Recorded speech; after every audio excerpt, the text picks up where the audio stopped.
What's going on, everybody? Welcome back to the Heavy Wrench. Thanks for tuning in. I really appreciate you guys coming in, gals, whoever's watching this video. I appreciate all the views and everybody keeping an eye on this content. So if you're new to this channel, hit the subscribe button, hit the little bell. I'll be coming out with more stuff.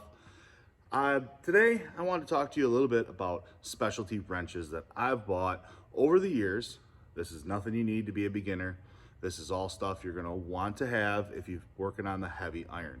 So I work on mostly construction equipment, large construction equipment, and small too.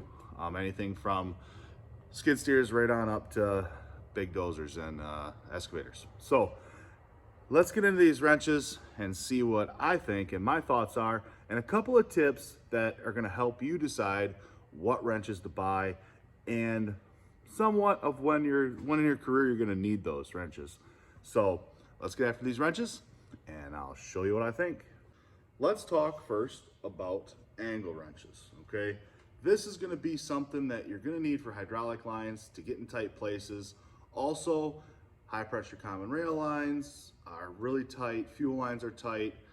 Everything's getting packed into a much smaller space because everything needs to be much bigger. You know, we're starting to get into some serious emissions regulations that require us to have SCR, DOC, DPFs, depending on what tier you're talking.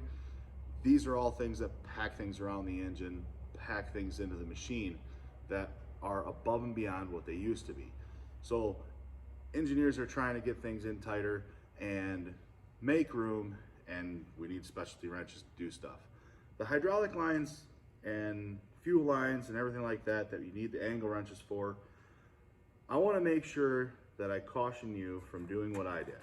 Now, this is a Snap-on angle wrench. I'll come in a little closer here just so you can see a little bit better. This might even be the best way to do the video. So this is the Snap-on angle wrench, okay? They call it, this one here is a 15/16. It is a VS30B, okay? Now you see this little crick at the end here?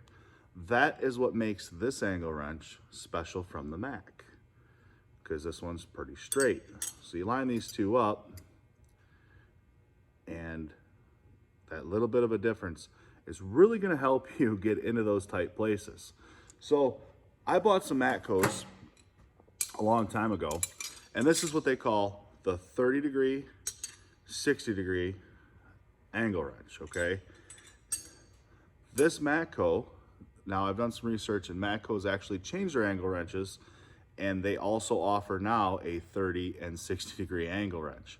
This is not one of them. So be careful of the angle wrenches you buy if you are looking for them used, because they might not be the 30-60 split, and I don't know what I don't know what to tell you as far as that goes, as far as part numbers, or what years or anything like that. It takes more research.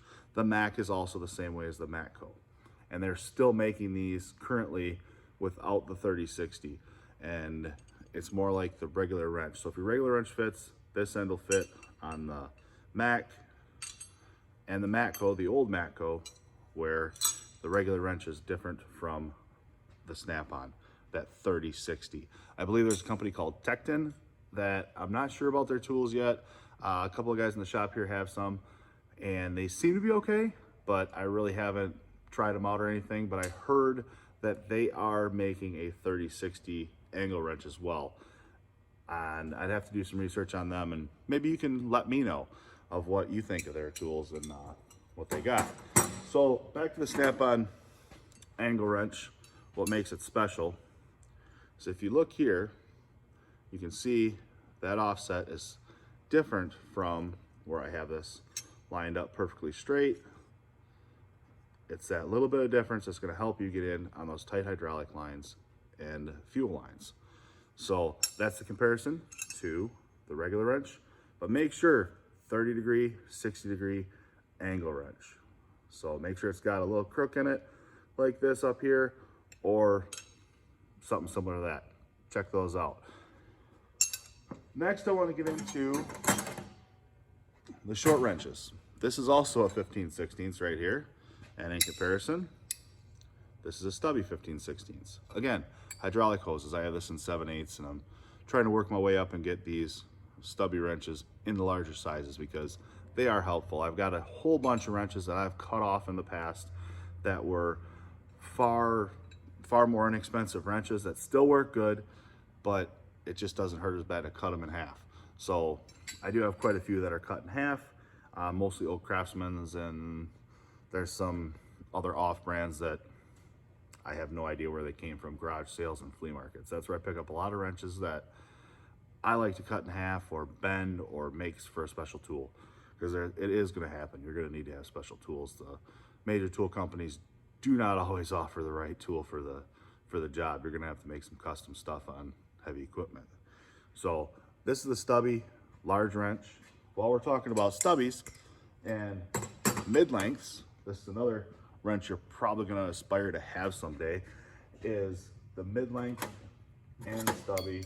And here what I've got for comparison, I've got a 17mm standard snap-on wrench. This is the mid-length snap-on 17 wrench. This will help you out for some of those tight places on engines. And here is the stubby 17mm matco wrench that I have. So these are the three wrenches that I have in 17mm right now that are very helpful, and I use bounce back between all three of them depending on the job. You know, you might be able to break it loose with this one, keep it moving with this one, and actually get everything out way faster with the stubby. As far as the matco to snap-on wrench, 17mm, they are very close in length, size, and width. The snap-on is actually a little wider than the matco, and that's kind of why I got the matcos as well. So, if you can see that difference there, there's a little bit of a difference when you got the tight situation where you got to get in there. The matco actually slides in. I also have some slim wrenches that I use for like a lot of the turbo fittings and turbo lines, the coolant lines on the turbos. They'll on the turbo actuators, I should say, they seem to spin, they seem to get tight. So there's I have a set of super thin wrenches too that I picked up. I actually picked those up on eBay. So I do tool shopping all over the place. I don't always buy them from the tool truck. I know it may seem like I do, but I try to outsource as much as I can. So the next wrench that I would say is like one of those wrenches that I don't use all the time, but I do need. And while we're talking about hydraulic hoses and stuff like that, this is two different brands, but the zero offsets, okay? This is a zero offset 15/16mm, and the snap-on is actually on top. The matco is on the bottom, and there's not much different. So that zero offset allows me to get into tighter places with a long wrench, mostly on pump hoses. Pump hoses, you've got hydraulic hoses with 90s. These seem to be very helpful to get you into those tight places and break it free. And then once you get there, then you can back down to the stubby if you need to, or whatever. It's really gives you a good option for high torque and a tight place. So keep that in mind. These zero offsets are very handy to use. I haven't seen much difference between the snap-on and matco at this point. If somebody else has another brand that is working out great for them, please click them in the description below.